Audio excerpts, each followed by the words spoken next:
Holidays are busy at the Hope House, which is why classically trained chef and Consumer Reports home editor Paul Hope has a plan to get prepped and ready for big holiday meals. About a week or two before the big holiday meal, I like to go through the fridge, stop buying new groceries, and try to use up things I already have.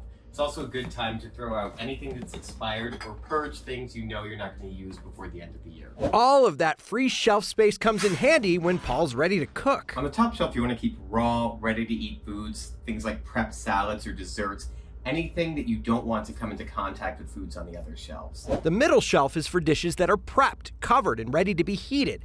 Less perishable items like relishes and cranberry sauce go on the side shelves or in the door. As for the future star of your holiday meal, Paul says it's important to thaw your turkey, ham, or any other raw meats on the bottom shelf to prevent drippings from contaminating your prepared foods.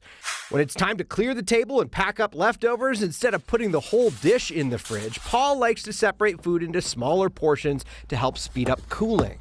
To preserve freshness and quality of foods, you really want to keep things airtight, so use products dedicated for that, like freezer bags. And if you don't eat it within 3 to 4 days, skip the fridge and freeze it.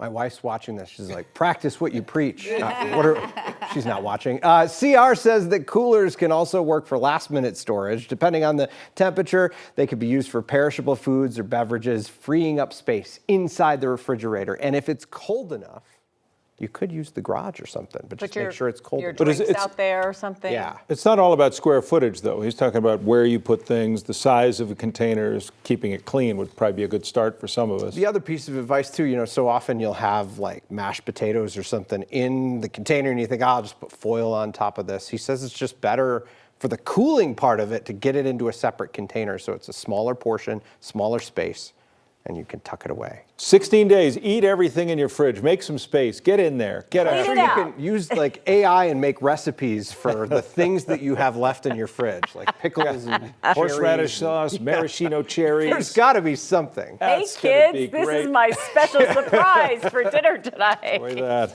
Steve, thanks as always. Yep.